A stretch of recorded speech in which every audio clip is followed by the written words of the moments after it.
All right, welcome back to another Wright Stew podcast. I'm Paul Stewart. And I am Brian Wright, and welcome to Sunday morning. We're doing it. Hey, good time as you're cruising on to church. Hey, turn on the Wright Stew podcast. It'll get you in that right frame of mind. Well, maybe not. I don't know. It'll keep you from maybe half of us. Maybe keep you from arguing with your wife and kids. Hey, just be mad at us if you have to be mad at somebody. That's right. Hey, we know that game. Or I know that game. I should speak for myself. Yeah, we've all been there. We've all been there. So, Brian, some somber news. Recently, in the past couple of days, George Foreman, heavyweight champion, boxer, passed away. Brian, any thoughts on George Foreman? He was a little before our time, but what are your thoughts on George Foreman and I guess his passing? So, a couple things come to mind. Coming back when he was really old and still being very competitive, the way Mike Tyson tried to, and actually Mike this last round probably is a little bit older than George was when he tried to came back the second time. But George Foreman grill, I think about George. Yeah, I think as good of a boxer as he was, like one of the best of all time. Like no argument about that. One of the best heavyweights of all time. Probably more famous for the cooking apparatus that he developed and patented, the George Foreman grill. There's a comedian, and I've seen it been replayed since he passed away, but he did a really good, really hilarious joke. And it's like, hey, George Foreman grill, you think we should have like an on-off button? And he's like, nah. When you plug it in, it's just on. When you unplug it, it's off. And he's like, hey, do you think we should have some type of thermostat that could control the temperature? Nope. Nah. When we plug it in, it's 550 degrees. When it's unplugged, it's going to stay hot for 3 hours later. Anyway, it was this really good take, hilarious. But there's something to the simplicity. He kind of became, honestly, until I saw him, try to come back, he was more of a pitch man for different products. And that was obviously, there's a ton of infomercials with George Foreman. People, can you imagine, Paulie, ever going to one of these events so we're like, hey, this is an infomercial. We want you to be in the crowd. We want you to be really excited about everything. Hold on, let's stop first and explain what an infomercial is for our younger audience. You got it. So prior to streaming and things like that, you had cable or regular television, network and antenna. And a lot of times they had to fill the air with, especially late at night, like 11 o'clock and beyond into the early morning hours. And they had these things called infomercials. And so they would have these are the as seen on TV products, you might know them, but they would have these bizarre kind of off the wall products. A lot of times it was cooking and cleaning related, but they would have this wild pitchman on there talking about what it is, super excited about whatever it was. And just like, what? Can you believe this for 1999? You know what? We're going to throw in another one. I can't believe it. We can only do this for the next 45 minutes. Call in now.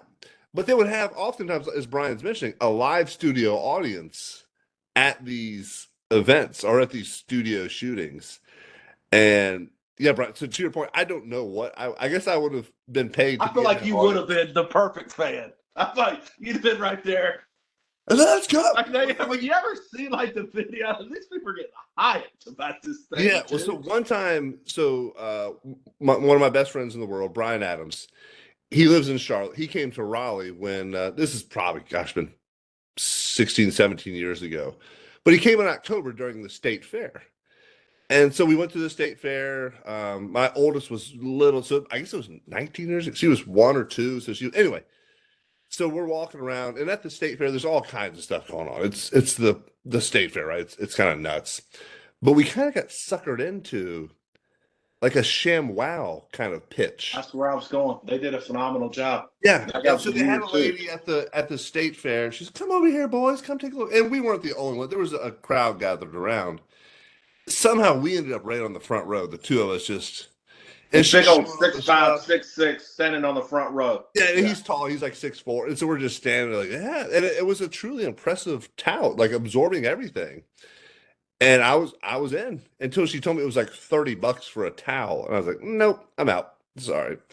But yeah, a really great product. Just absorbed every liquid you can imagine. ShamWow definitely catches my mind. I can't imagine ever being sucked into that. George Foreman grill, we had one as kids. Did y'all have one growing up? Did you have a George Foreman? I got one. I remember having one in 1998, my first year in full season pro ball. And honestly, it's a great kind of introductory cooking tool, I think, for young cooks or chefs or whatever it is. Probably not chefs. Not chef, young cooks. People try. Yeah. It dumbs it down, like you said, about you plug it in, it's on. You throw, I mean, you can throw frozen chicken, frozen ground beef, thaw it out, like whatever you want. Just drop the hammer on it, give it 10 minutes, whatever it is. I remember literally taking a frozen block of like ground beef, like a pound of ground beef, just putting it in there, shutting the thing, and waiting like 15 minutes, and I had a hamburger. No seasoning, no nothing, just a block of ground beef. And then after the fat, probably 3/4 of a pound burger, but man, that thing was the angle allowed for it to all. Or the grease to drip down and had the drip pan and everything. So, man, George Foreman, and I don't honestly know the story behind how. I don't know if he developed it or they just had him as the pitch man or what the whole story is behind that. That's something we should probably research and take a look at. But yeah, it's definitely interesting, and he definitely made some money off of it. I bet he made more money off of that than he did off of boxing. Yeah, well, it said over 100 million George Foremans have been sold since the inception, and then there's also like the George Foreman griddle and some other products as well that are offshoots of that. So if he's just making $1 off of them, he's good. $1. Yeah, he's doing okay. Yeah. The other interesting side, outside of the boxing, George Foreman had 5 sons. Named them all George Foreman. I'm not a fan of that, if I'm being honest. I mean, you don't want to step on anybody's graves. I would have said it even. I mean, I think it's neat, like if you do it to your oldest son, but it puts a lot of responsibility. But I mean, it's ridiculous. It's so insane. Plus, how do you identify him? Right? I mean, you just 1, 2, 3, 4, 5. So he had 7 daughters as well. They're all named something different. They're not. Yeah, there's one that's Georgetta. But George 1 through 5. I don't know. How did so Brian? You have a son. Did you consider naming him Brian Jr.? No, Brian Wright is really with this name. I probably have achieved as much as I can achieve. Right. This is such a common name. Matter of fact, they did. I saw just a little blurb like top 10 '80s names in the 80s, and Brian was like number 3. Yeah. Well, Wright is pretty common too. Obviously, Wainwright, Wright, all the same. But so absolutely not. I'll say 3 of my best friends in the world, you being one of them, Brian, are all named Brian. Might have stepped up. 3 of them are named Brian. Like legitimately, it's pretty amazing. I would say too. Ran into a friend today, and he was kind of trying to recall somebody's name, and he nailed it. And I said, well, because we're all about the same age of the people we were talking about. It's like, you could have said that name or some version of Jennifer and probably been right. Because there's a lot of Jennifers, Jennies, Jens, that sort of thing. Yeah, I mean. Do you remember other names on that list from the? I do. Robert, and then variations of Robert was one. Yeah, Robert, Robbie, Bob, that sort of thing. Yeah. Yeah, and then there was Jason. Yeah, that's a big one. Yeah. Jason. A lot of Jasons grown up with. Matthew. Yeah, well, Matty, solid biblical name. There's not a lot of Pauls out there under the age of 40, I would say. I feel like they could make a comeback. Obviously, it's a strong biblical name as well. Yeah. Actually, one of the kids on the team that I'm coaching in middle school ball is named Paul. I think it would be awesome for a young kid now to be named Paul. Yeah. And it's it was much more popular probably when you were growing up. Yeah, I know. Like all the Pauls I know are around my age or older. Plus 10 years kind of thing. So it was probably hot in the late. Did you consider it? Did you consider my wife? You have a son? My wife wanted to name our son Paul Jr. and I didn't want to do it. His middle name is Paul, so we stuck with that. But I don't know. It feels weird to me. I don't know. It feels. I know you're kind of passing something on, but it feels also a little pompous to me. That's how it is to me. I appreciate it if you. No, and I agree, dude. Pompous isn't the right word. I don't. It may not be the right word, but it feels Like maybe if you made something out of your, or if I made something out of myself, let me speak for me. Like Donald Trump Jr. Like people know that name, right? It means something. I just felt like, again, it was and not and only half joke. It's like I want him to be his own person. I don't want him to have to follow and little Brian, all that stuff that kind of comes along with it. Yeah, that's always interesting to me. Like in the big leagues, so like Michael Harris the second, the outfielder for the Braves, or there's other players who have the name Junior, right, with the last name on their jersey, and I'm Well, like, King Griffey, yeah. well, so King Griffey Jr. obviously King Griffey is this, like you said, the King Griffey Senior and King Griffey, like I know that make, but like Michael Harris the second, he's got it on his jersey. I'm like, I don't know who Michael Harris the first is.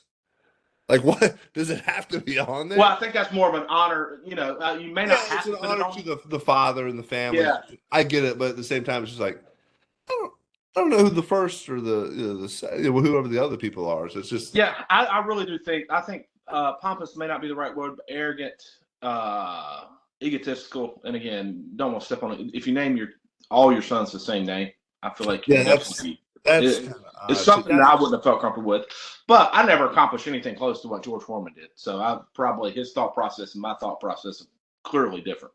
you've not sold 100 million of anything, Brian? No, no, no, no. I Nothing honestly. close to that. Okay. Well, George Foreman, hey, thank you for the boxing memories. Again, he was really before Brian. I remember seeing him fight Holyfield, um, and he was 42 years old. Well past his prime when that was going on.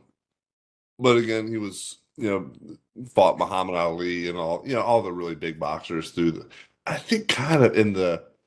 I don't know if it was the golden era of boxing. I think that was probably a little earlier, but definitely just boxing still really, really mattered when George Foreman was fighting and his first not the comeback time, but like fighting Frazier and I mean Ali and Norton and just and a couple times with those guys too, and people wanted to see that, right? And there's no appetite for any of that.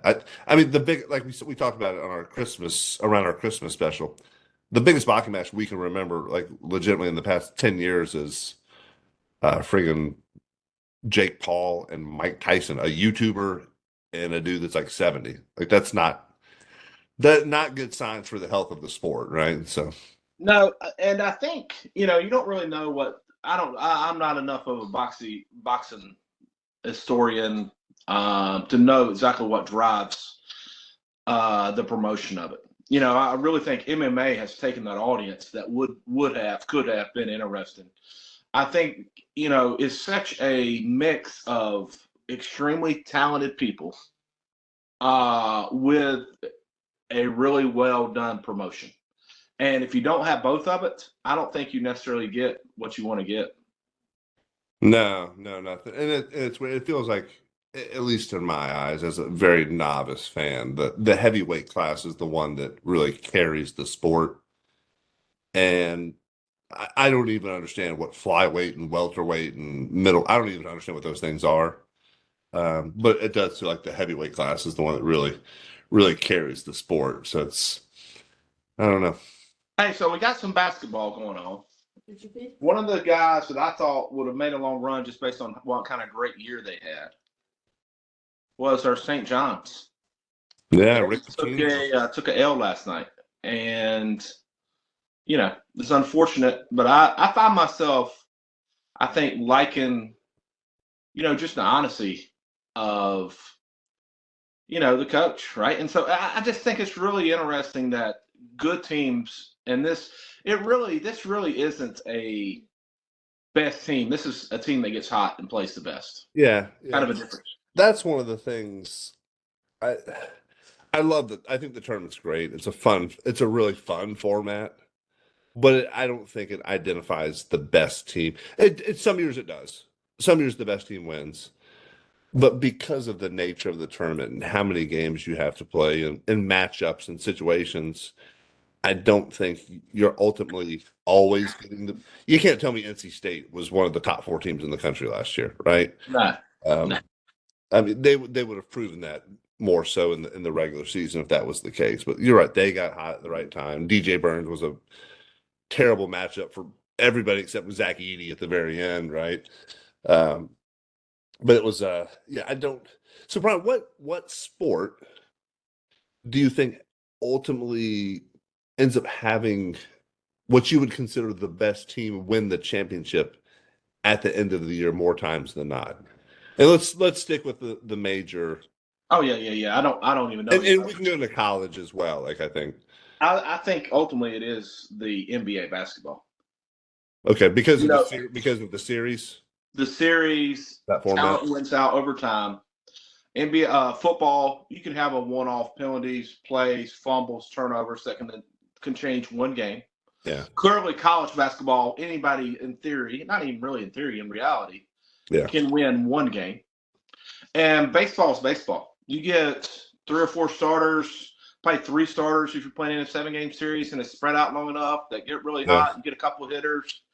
Um, Well, I mean, I think that like the Diamondbacks from a couple of years ago got hot, made it, beat the Dodgers, who I think everybody thought was the best team.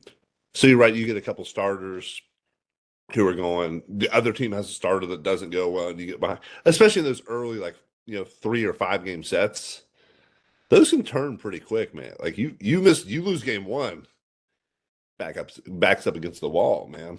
and you make a couple of errors. I was watching last night or yesterday. I was watching Coastal Carolina, and they're playing Troy. And Mhm. whether you know anything about those two programs, they're actually really good. I would mid-major programs. Troy's in top 25. Coastal's probably right on the outside of it, depending on what poll you're looking at. And you can just so much at that level, and you see it in the big leagues. Just they don't make as many errors and they don't walk as many Yeah, guys, but it's just so obvious errors and walks. All sports have this weird like momentum. It's like all sports want to be played the right way. And that is really the weird thing about sports, right? You can feel it in football too.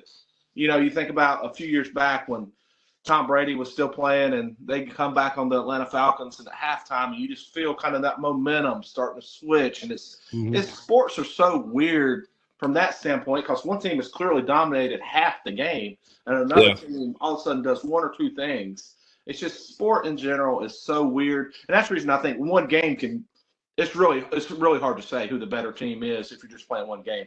But Yeah. I think basketball does do the Yeah, I best. think you're right. The NBA, and honestly, I think based on just health being one thing, right? But based on rosters and looking, you can kind of look at the NBA about halfway through the season and say these four, maybe 6 teams have a legitimate shot at winning the NBA title.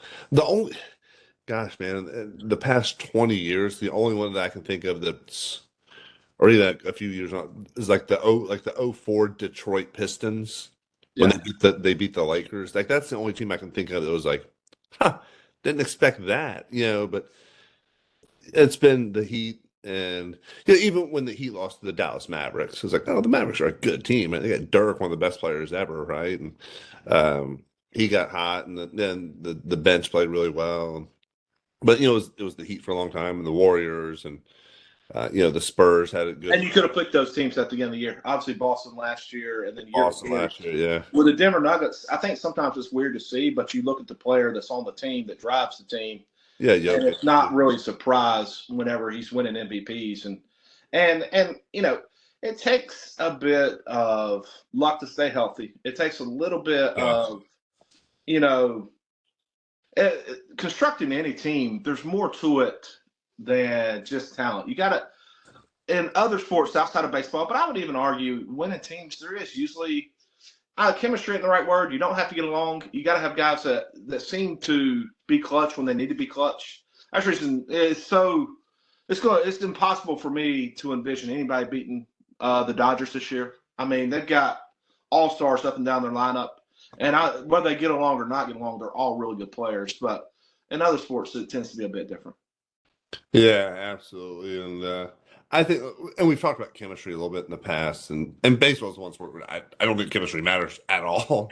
Like, it helps, but I don't. It's And I don't even know if it helps. I think sometimes teams that get along too good don't. play with that edge. Yeah, I don't. Yeah, I think now I got along with my high school team. We won state championship, and we all, a lot of us still stay in touch. But I think that was just kind of a bonus, not a necessity. We had good players, a lot that went played in college and professionally. Yeah, it helps. It helps to have good players. I think Charles Barkley said it. I think the first time I ever heard it, but I've heard other people. Hey, it's you can have the best coach you want, but it's not about the X's and O's. It's about the Willies and Joes. If Yeah. you're Willie and Joe step off the bus and can play, you can have whoever you want on the other side drawing up your X's and O's plays or whatever it is. And baseball's the same way when it comes to like a starting pitcher kind of shutting them down. So I will say, I think in college basketball, there still is a coaching element yeah. because not all those guys are self motivated. Not all those guys are, No, completely I refined. agree. Like coaches have that. That's why I Rick think Pitino. That's now why when you Rick get to the Pitino wins. NBA, I tend to agree with him in the NBA. Yeah, But college, I would say, and that's what this tournament's kind of neat. Somebody who figures out a strategy or does something a little bit different. They talked about Manise State when they beat Clemson the other day. They took a playbook out of Shires and ran a lot of zone for long yeah, stretches, and it screwed Clemson up for long stretches. And yeah. Force them to shoot from the outside a little bit. and That was so always yeah, that was always one of my fun favorite things. And so, or not high school, we didn't run a lot of like complex. Yeah, we had a press, but we would mix up our zone and man-to-man defenses pretty regularly. We would go man-to-man on a make, and we would go zone defense on a miss, and we would just go back and forth, right? And I can tell it kind of threw off the rhythm of the team sometimes because it takes you a second to adjust to those different kind of defenses. Those oh, for sure. Hey, I want to jump completely something else that I've noticed a lot do it of. to it. The two bases in college baseball at first base. I gotta say, I'm not a fan. It No, just don't look right to me. I seen a guy dive back to first base, was safe, and just instinctually went back to the other base, got tagged out. I've seen guys running hard down the baseline, beat the throw, but he stepped on the actual base that is for the position player and was called out because he didn't step on his base. I liked MLB's adjustment, and let's go with bigger bases. bigger Guys are base. Yeah. bigger. I'm not. So anyway, I was just curious if you had an opinion, if you've seen enough games that you felt like you went to Campbell the other night. I don't remember seeing it at Campbell. Honestly, I don't think they were doing it. Okay. Most of your bigger programs are, but Yeah. Campbell may not have hit their radar yet. No, like I said, dude, I've seen we've done it for a while, like in little kids softball, like with my little girls growing up, and it was a safety thing that I kind of got it. It does feel kind of stupid at a higher level. Like those guys should be athletic enough to, you know, use your side of the base and step on the bag and that sort of thing. I mean, baseball's been played for 150 years. Like how can you remember a time anybody stepped on anybody's ankle? Like I'm sure it's happened. I know it's I happened. can, and I can remember, and I can't recall at what level. So this is going to seem ugly, but I can remember like you run down first base, and you see like the first baseman's foot like right in the middle. Step on it, yeah. I'm going, man. I'm going, and and obviously you risk your own health, but at that point you don't really care. You're in the moment of trying to win, and maybe that's dirty. But I definitely, yeah, I like kind of that physical confrontation. I'd love for them to bring back big base. I like what they're doing. I just think the MLB level needs to bring back taking out runners at second base. Oh yeah, I saw that play from Reese Hoskins and Yep. came up last year when who was it McNeil at second. Yep. And man, Reese it wasn't dirty. He went through the bag. Right. And he got so it was like Hoskins was so funny, and he was doing the wah wah like in the dugout, kind of talking trash. And my son, we're big Brewers fans. I think that was it was the first opening weekend. I don't know if it was opening day, but it was opening weekend, and we were watching. We're like, yeah, Reese, we're all in on Reese Hoskins for the rest of the year because of that. And again, like you being a little more old school, like the slide wasn't dirty. He barely hit him. No, and especially if you look back in the '80s, and that guys was were like tackling, like rolling through the bag, like yeah. I mean, even when we came through, we were told to go through, and that hadn't been that long ago in minor league ball. Obviously, college, even through our years, you had to go to the bag. But Yeah. if it was vicinity, yeah, I absolutely wish that. I don't understand. I still don't completely understand. I've seen a couple of these plays at different times in college and in the MLB where like you can't block the base, but you can block the base. And especially if you got the Yeah. ball, you can block the base, but the ball is not in your glove and the guy slides. Like I saw a college play today, guy sliding at home, was out. It's kind of ball here, slide, his knees coming in off the same time. He technically blocked the base, but it was like right before he got the ball, so they called him safe, even though they attacked him out at home. And Stuff. I don't love that. And again, I don't think I am advocating for running over the catcher, No. but You I don't think want to there go needs head to be hunting. some clear rules. Yeah. You don't want to go head hunting, but at the same time, if the catcher or position player puts themselves in the way of harm. I mean, We're seeing a lot as we ran into a team already in middle school baseball where anytime a runner was going down to second base and like stealing, he was blocking the base with his leg. oh, Nobody dropping was knee. calling it, so you had to kind of go over his leg to get to the base. That's when somebody slides in, you catch a spike to the Yeah. chin, and you learn real quick. I mean, that's one of the things that, and Brian, we've seen it in our with travel coach together. Kids don't slide at second anymore. Like, and we teach our kids to or peel off to the inside, right, or out whatever way, just get out of the way. But a lot of times you see just kids run through the bag and not slide. And I Yeah, like, some weird stuff. And I don't know. I haven't seen it this year at all. We've gotten thrown out for a kid not sliding yeah, because he just kind of peeled off, but he didn't really peel off good, so ended up getting turned into a double play. But I would say so. Yeah, that's kind of just kind of verifying what you're saying. I really think it is maybe something that's not coached at times. I think it's a little bit of confusion on what you're allowed to do. I mean, yeah, ultimately, even if you're not at the base, you need to slide to get out of the way at this point. But I do think the MLB needs to bring back, taking out runners at second base. yeah. That would be, Man, that was and college needs to bring back big bases. And let's yeah, that not, if was we feel like we need bigger base, let's go bigger base. yeah. I played shortstop growing up, right? And man, that was fun. Like, I loved somebody coming and sliding and having to like jump over them and get up. Like, that was it. Kind of You showed drop your arm slot to make them slide, or yeah, otherwise but you it get showed one like right in the face. athleticism. Yeah, like you could be an athlete and you're doing throwing on the run, you're jumping. It's like that was a blast, man. Like, I loved it, but I feel like something's missing there. There's some really good shortstops, though. I mean, in yeah. college baseball, it'd be interesting. Tennessee's got a really good one. I've seen several really good shortstops that great range, great feet. It's still the same game, but I feel like you are missing the opportunity to see that athleticism Some as much athleticism. as baseball wants to bring it back.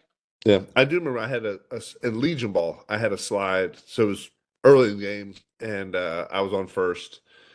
It was a ground ball up the middle. They were turning two, and I wasn't slow. I wasn't a burner, but I came in. I slid in hard, and it wasn't dirty. I literally slid straight into the bag, but came. It was a late slide because I wanted to disrupt the play, but I got down late, and the second baseman ended up airmailing the ball. You feel like you've done your job.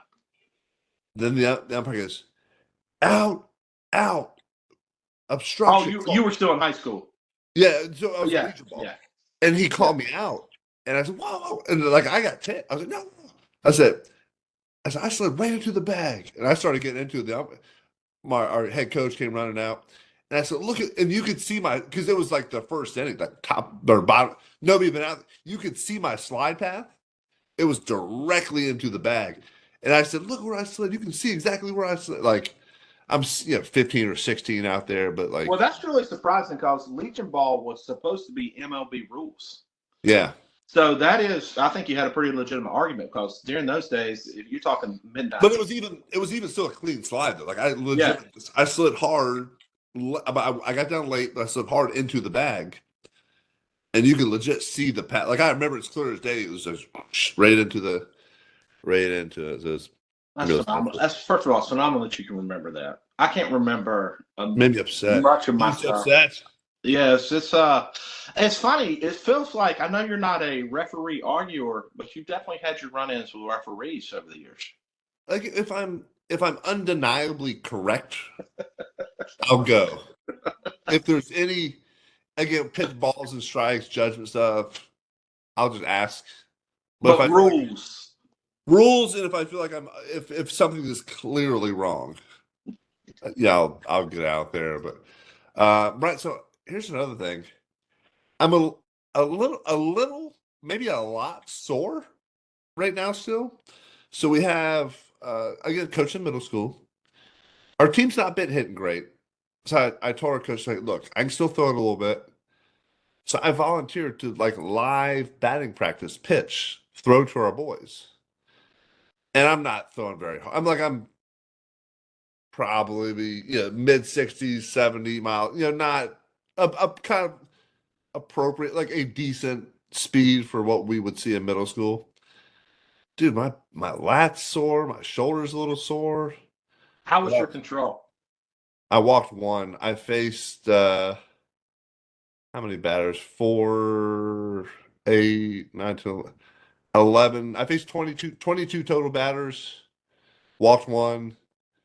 My son got a hit off. I threw him a 3-1 slider. He got a hit. Um, what a bunch of strikeouts, just punching kids out left and right. So you had to feel good about that. Yeah, I felt just huge ego And were boost. you on a real mound or were you on a fake mound? No, dude, it was one of the fake mounds, and it How was did you? Can you awful. imagine pitching from it? And what was Yeah, your? truly, truly awful. I hated it. Way too small. So I stood on the first base side for the second half. I stood on the first base side. So as a right-handed thrower, I threw in the far left edge of the rubber towards first base. And so on this one, when I took just a slight step, I was falling down the mound and then having to fight my way back up.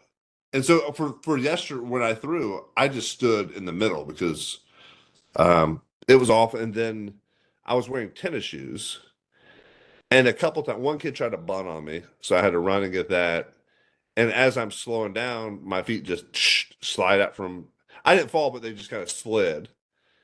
And so that transition from being on tennis shoes on dirt is pretty terrible because we're still playing on dirt infields for that Well, yeah, practice. yeah. We do a lot in ours as well, and I feel like it's the problem. We've got a kid who's probably 6'1", 6'2", eighth grader, and he's stepping off of a pretty good size fake mound, and he's coming Yeah. off the end of it. And the second thing you say is, a lot of times you can't use metal spikes.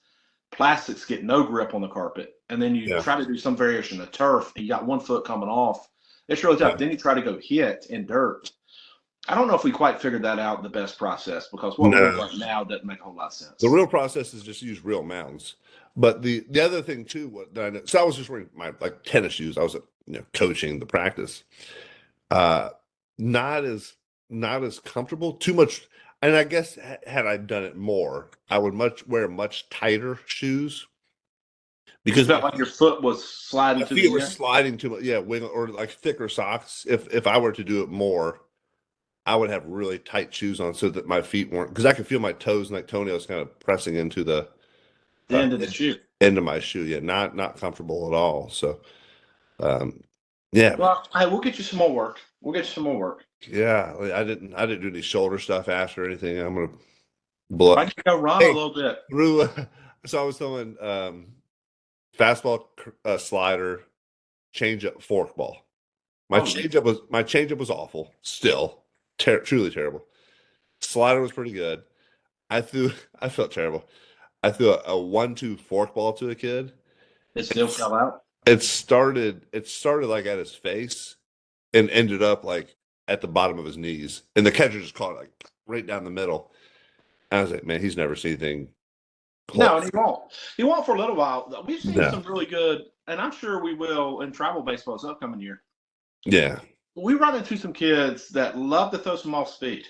too much, And I know too you guys much. have ran into that too a little bit. Yeah, And it seems like a terrible idea if you're throwing 60. I'll be honest with you. I'd say most games we're seeing 50-50.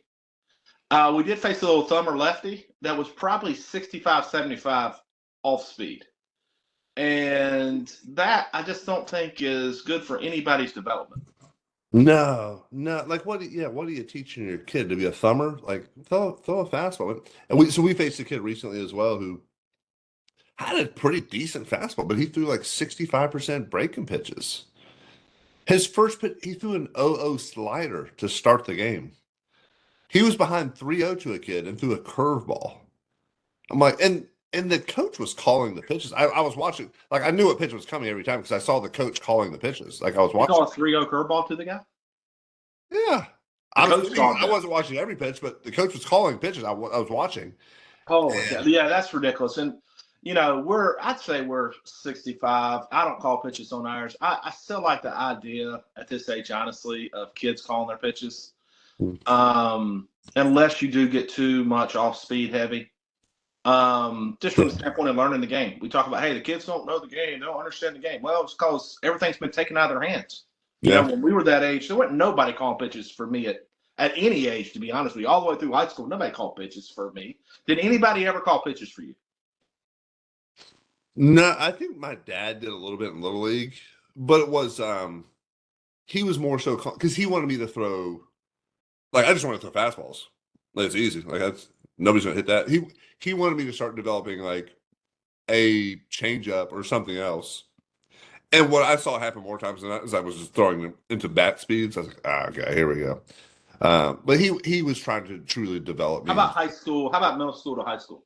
Anybody call pitches for you? We didn't have middle school baseball, so I didn't play middle school baseball. So I was playing rec ball and no high school. Man, we called the catchers called the game, and my freshman year I was on JV, so I guess I had another.